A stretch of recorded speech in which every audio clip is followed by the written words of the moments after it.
विघ्नरहित काके सवारंभ धावत है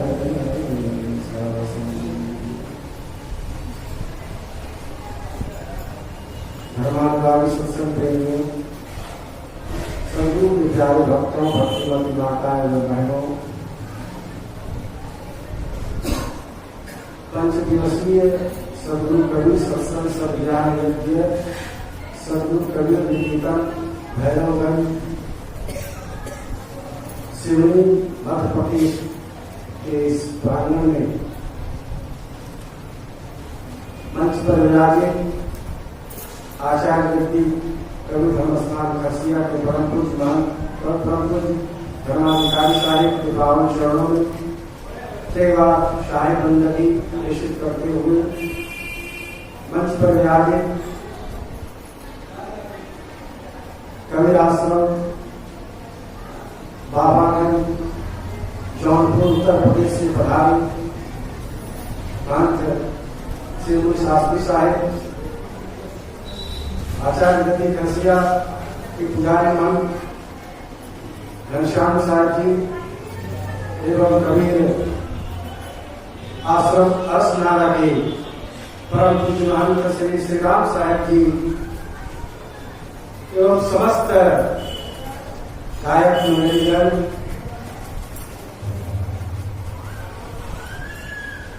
पंच दिवसीय सत्संग के द्वितीय दिवस के प्रथम सत्र में आप सभी सत्संग सुनने के लिए तैयार होकर बैठे हैं और सुन भी रहे हैं। हॉल तो खचाखच भरा हुआ, इतने लोगों की उपस्थिति होगी मुझे विश्वास नहीं था। इस बारिश में भी आप लोग अपने काम काज छोड़कर और यहाँ पधारे हैं संत महापुरुषों की वाणी को सुनने के लिए। बात भी सही है, ऐसा अवसर तो बार बार मिलता है। जिसने अवसर को पहचाना है वही जीवन का लाभ ले सकता है। जो अवसर को नहीं पहचानता तो जो चूक गया फिर उसका नहीं ठिकाना। मोक्ष मार्गी संभल संभल कर जाना। जो अवसर चूक गया वह तो जिंदगी भर पछताता रहेगा। जब अवसर बार बार नहीं आवे, अवसर बार बार नहीं आता है, साल में एक बार आता है। भैरवगंज निवासियों को सत्संग सुनने का यह सुंदर अवसर साल में एक बार, 365 दिन में 5 दिवस सत्संग के लिए और 360 दिवस घर गृहस्थी के लिए। घर गृहस्थी के लिए 360 दिन और सत्संग के लिए 5 दिन। अब 5 दिन में भी 5 घंटा यदि जो न दे पावे उसके जैसा अभागा और कौन हो सकता है। 5 घंटा भी यदि सत्संग सुनने के लिए न दे तो जो प्राप्त अवसर है उस अवसर का लाभ वो नहीं ले पाएंगे। 5 दिन के बाद 6ठा दिन साहब के दर्शन पाना मुश्किल है। हाँ बोलिए कि व्हाट्सएप पर कर लेंगे, क्या कहते हैं, फेसबुक पर वीडियो कॉलिंग करते हैं, वीडियो कॉलिंग करके साहब का दर्शन कर लेंगे। वो भी 99% लोग नहीं कर पाते। आप लोग यह भी नियम बना लो, परम पूज्य धर्माधिकारी साहब का दर्शन प्रातः काल प्रतिदिन व्हाट्सएप पर जो है वीडियो कॉलिंग करके एक बार दर्शन कर लूं, एक बार शायद बंदगी कर लूं। लेकिन इतना भी समय नहीं निकाल पाओगे, नहीं निकाल पाते। क्यों? यदि पूछा जाए क्यों, तो गृह काल ना जन जाला। तो ये साहब क्या करें, घर गृहस्थी में इतना फंस गए हैं, इतना फंस गए हैं कि टाइम ही नहीं मिलता है, समय ही नहीं मिलता है। क्या करते हो दिन भर भाई? दिन भर घर गृहस्थी के कार्यों में उलझा रहता है यह प्राणी। सत्संग भजन करने का, भक्ति करने का, सुमरन करने का अवसर नहीं मिलता है। यदि अवसर मिल जाए यदा कदा तो उस अवसर को भी भुलाना नहीं चाहिए, छोड़ना नहीं चाहिए। जो छोड़ देता है, अरे बारिश तो सब दिन नहीं होती है, चाहे वह जो प्रकृति के द्वारा बारिश हो रही है वह बारिश भी 12 महीना होती है क्या? क्या 12 महीना नहीं होती है, 30 दिन नहीं होती है। अरे बारिश के 4 महीने में भी 4 महीना बारिश नहीं होती, किसी किसी दिन बारिश होती है तो सड़क पर है प्रकृति की बारिश, और इस कबीर निकेतन में है सत्संग की बारिश, सद्ज्ञान की बारिश, अमृत वर्षा। तो दोनों का लाभ लीजिए, सत्संग का भी लाभ लीजिए और उस प्रकृति के वर्षा का भी लाभ लीजिए। जो लाभ नहीं लेंगे तो उनका, तो मैंने कहा पहले संतों की वाणी, जो चुक जाता है वो फिर वापस नहीं आता है। अवसर को चुकना नहीं चाहिए। बहुत सुंदर अवसर मिला है कि अनुराग सागर की कथा, कथा सागर में, अनुराग सागर की कथा सागर में आप लोग अवगाहन करने के लिए, स्नान करने के लिए, डुबकी लगाने के लिए आए हैं। सत्संग की कथा सागर में जो स्नान करता है, जो डुबकी लगाता है, वो जितना गहरा लगाता है वो उतना ही मोती को प्राप्त करता है। और जो किनारे पर बैठा रहता है डूबने के डर से, रहा किनारे बैठ, उसे क्या मिलेगा? इसलिए सत्संग की गंगा में, कथा की गंगा में, सागर में आप स्नान करने के लिए आए हो। ये 5 दिवसीय सत्संग में आप स्नान करो। बहुत ही सुंदर कथा प्रसंग चल रहा है। अनुराग सागर की पूर्ण कथा तो 1 महीने में भी नहीं सुन पाओगे। परम पूज्य अधिकारी धर्माधिकारी साहब यदि 1 महीना तक 4-4 घंटा अनवरत रूप से अनुराग सागर की कथा यदि कहें तो भी पूर्ण रूपेण नहीं कर पाए, क्योंकि सागर है। सागर को 7 दिन 5 दिन की कथा में क्या होगा? कुछ नहीं होगा। लेकिन हाँ, सागर को गागर में समाया जा सकता है, सागर को गागर में समाया जा सकता है। तो साहब संक्षिप्त करके हर प्रसंग को थोड़ा थोड़ा छूते हुए साहब आगे बढ़ रहे हैं कथा में। यदि इस 5 दिवसीय सत्संग में भी यदि 4 घंटा रोज साहब आप लोगों को कथा सुनावे, 5 दिवसीय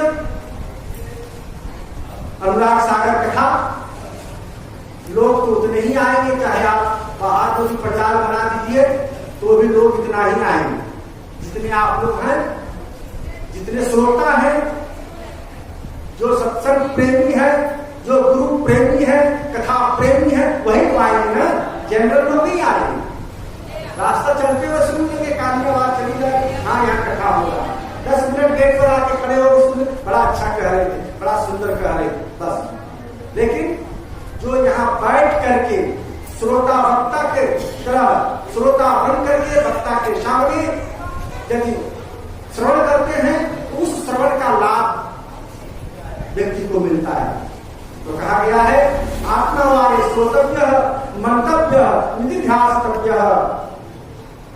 सत्संग में या कथा में मुख्य रूप से क्या कहा जाता है? आत्म कल्याण की बातें। अनुराग सागर कथा में भी सतगुरु कबीर साहब ने धर्मदास साहब को आत्म कल्याण की बातें ही बताई है। अनेक प्रकार का उदाहरण देकर के, दृष्टांत देकर के, कि व्यक्ति का, इस जीव का, इस हंस का कल्याण कैसे हो। कल्याण का मतलब क्या है? कल्याण का मतलब है आवागमन से निवृत्ति, आवागमन से निवृत्ति, जन्म मरण से छुट्टी। जो भवचक्र है, भवचक्र से छुट्टी मिल जाए, मुक्ति मिल जाए। यही तो सभी धार्मिक ग्रंथों का, सभी धर्माचार्यों का, सभी अवतार महापुरुषों का मूल उद्देश्य है कि जो भक्त हैं, जो हंसजन हैं, वह जन्म मरण के चक्कर से मुक्त हो जाए, अर्थात उन्हें बोध हो जाए। आत्मबोध कराने के लिए, आत्मज्ञान कराने के लिए ही हर युग में परम सत्य सनातन अनादि ब्रह्म सत्य पुरुष जो परमात्मा है, परमेश्वर है, वो आते हैं और अपने भक्त हंस जनों को ज्ञान दे करके, दर्शन दे करके, उनके सेवा ले करके और उनका उद्धार करते हैं। सार शब्द के मंत्र दे करके, ज्ञान दे करके उस जीव का उद्धार करते हैं। तो सभी जीव, सभी हंस उन महापुरुषों को, उस अवतारी पुरुषों को पहचान नहीं पाते। उन्हें तो कोई लखेरे, कोई गिरना पद निर्वाण पद को रखने वाले कोई हंस होते हैं, कोई जीव होते हैं जो सद्गुरु की पहचान करते हैं। अनुराग सागर में भी यह प्रसंग आया है कि सद्गुरु कबीर साहब, जो कलयुग में सद्गुरु कबीर साहब के नाम से आए, वे चारों युग में आए। जैसा कि आप लोग तो पुराने कबीरपंथी का है, सभी लोग जानते हैं, सुना होगा सत्संग में, खासकर नए बच्चे लोग नहीं जानते हैं। उन्हें जनाने के लिए फिर से कह दे रहा कि सतगुरु कबीर साहेब, जिनका कलयुग में नाम था, जिनका कलयुग में नाम सतगुरु कबीर साहेब था, उनका सतयुग में क्या नाम था? सतयुग में भी सतगुरु कबीर साहेब आए था। जो अनादि ब्रह्म सतपुरुष परमात्मा, वो जब सतयुग में आए थे तो उस समय उनका नाम था सतसुकृत। सतसुकृत नाम से उस समय आए और उस समय भी खेमसरी, खासकर जो है खेमसरी, कुछ लोग कहते हैं कि खेमसरी महिला थी, कुछ लोग कहते हैं कि नहीं, खेमसरी पुरुष थे। पुरुष का नाम भी खेमसरी रखा जाता है। तो जो हो, चाहे पुरुष शरीर हो चाहे महिला शरीर हो, तो उनका उद्धार मुख्य रूप से सतयुग में किया गया हुआ। उनका सदगुरु सतसुकृत साहब के द्वारा। इसके बाद सतयुग गत त्रेता युग आवा। सागर में आप पढ़ेंगे कि सतयुग जाने के बाद त्रेता युग आए। अब त्रेता युग में मुनीन्द्र साहब के नाम से, ऐसा क्रम ठीक कह रहे हो, बिना देखे हुए बोल रहा हूं। बोलो प्रेम से सतगुरु कबीर साहेब की जय। थोड़ा सा ध्यान देना, ज्यादा समय नहीं। तो सतयुग में सतसुकृत के नाम से, त्रेता में मुनीन्द्र साहब के नाम से आए और खास भक्त जो उस समय थे वो क्या कहते हैं, विचित्र भाग, और उनकी धर्मपत्नी कर्मावती, और उसके बाद रावण पत्नी मंदोदरी, रावण भ्राता विभीषण, नल नील और हनुमान। सब तो विस्तार से कथा है, राग सागर में भी है और सागर ग्रंथ में भी है। इन सबका त्रेता युग में साहब ने उद्धार किया। कैसे क्या कथा हो, विस्तार से 10 मिनट वाली कथा में 4 मिनट की कथा होगी, तब केवल सतयुग एक युग की कथा कह पाएंगे। और त्रेता के बाद द्वापर युग में करुणामय साहब के नाम से आए, जिसमें खासकर जो सुदर्शन नाम के भक्त थे, जिसको सुपच भगत कहते हैं, उनका महाभारत से भी कथाएं जुड़ी हुई है। जो राजसूय यज्ञ में घंटा नहीं बजा था, तो जिनके भोजन करने से घंटा बजा, उनका नाम था सुपच भगत। उसको सुदर्शन नाम साहब, सुदर्शन नाम उनका उस समय नाम था। तो उनके उद्धार करने के लिए, और उनको साहब ने वचन दिया था, तो उन्होंने वचन मांगा था कि साहब आपकी भक्ति करने में मेरे माता पिता का बहुत बड़ा सहयोग रहा है। यदि माता पिता ने इतना सुंदर शरीर नहीं दिया होता, पाल पोषकर बड़ा नहीं किया होता, तो मैं आपकी भक्ति नहीं कर पाता। इसलिए माता पिता का मैं बहुत ऋणी हूँ। आप बहुत देर से आए साहेब, माता पिता तुम्हारे गुजर गए, लेकिन आप कृपा करके जहां भी उनकी आत्मा हो, कभी न कभी उनका उद्धार आप कर देना, यही आपसे निवेदन है। तो उनके माता पिता के उद्धार के लिए सुदर्शन, भक्त सुदर्शन के माता पिता के उद्धार के लिए और अन्य भी भक्तों के कारण, धर्मदास साहब के, अपनी माता के, उन लोगों के उद्धार करने के लिए सदगुरु कबीर साहब के रूप में कलयुग में आए। और कहाँ आए? काशी लहरतारा धाम में आए। और काशी लहरतारा धाम से ही हमारे परम पूज्य धर्माधिकारी साहब आपको इन कथा को सुनाने के लिए आए हैं। आप लोग बड़े अहोभागी हैं। ध्यान पूर्वक समय पर आकर के छाता लगा के आइए। ये लोग प्लास्टिक वाला कपड़ा पहनते हैं, क्या करते हैं? हाँ, वो कोट पहन के आइए। नहीं, हम लोग बचपन में क्या करते जानते हैं? बोरा है ना, बोरा जूट वाला, तो बोरा का घोंघलो बना लेते थे और पहन करके चल देते। हाँ, गरीबी थी उस समय इतनी महंगी, इतना जो है चकाचौंध नहीं हुआ था। आप लोगों के पूर्वजों में भी बहुत गरीबी रही है। जिस समय अवध से चले, बाबर के दर से भागे, उस समय तो याद कीजिए उस पूर्वज की कितना कष्ट हुआ होगा इस क्षेत्र में पहुंचने में, और इतनी बड़ी गृहस्थी बसाने में। जंगल काट काट करके झोपड़ी बनाए होंगे, अब इस झोपड़ी में रह करके खेत खलिहान बनाए होंगे, साग भाजी खा करके पेट पाले होंगे। वो उनका कष्ट याद करो, तब उनके कष्ट को आज आप लोग ऐशो आराम की जिंदगी, स्वर्ग की जिंदगी जी रहे हो। लेकिन स्वर्ग की जिंदगी में जो नींव है आपके पूर्वज का, उस पूर्वज को जरा याद करो। और ये सत्संग की गंगा आपके बीच प्रवाहित करके गई है, गए हैं वो लोग, ताकि इसमें आप लोग अवगाहन करते रहो और जीवन को सफल बनाते रहो। ज्ञान गंगा नहाने प्यारे मना, उदित नाम साहब, उदित नाम साहब बड़ा ही प्यारा और ज्ञानप्रद भजन। ज्ञान गंगा नहानो प्यारे मना, ज्ञान गंगा नहानो प्यारे मना। क्यों नहानो ज्ञान गंगा? पानी वाला गंगा तो बहुत है, का पानी वाला गंगा में शरीर का मैल छूटेगा, चमड़ी साफ होगा। वो भी होगा कि नहीं होगा कोई ठिकाना नहीं, क्योंकि गंगा में साबुन लगाना मना है ना? गंगा में साबुन लगाना मना है। चमड़ी का भी दाग नहीं छूटेगा उस गंगा में नाम। और ज्ञान की गंगा में, सत्संग की गंगा में, कथा सागर में जब डुबकी लगाओगे तो तन मन दोनों निर्मल हो जाएगा।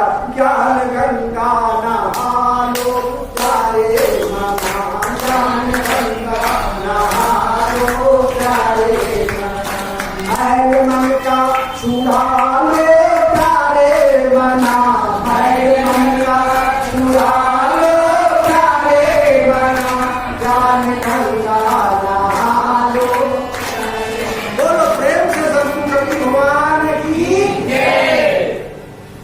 गंगा में आप स्नान करें। समय कर रहा है निकार। आपको मेरा पूर्ण नमस्कार। और शायर को मंच समर्पित, माइक समर्पित, शायर कथा सागर में आप लोगों को शायर बंदगी साहिब सत्यनाम।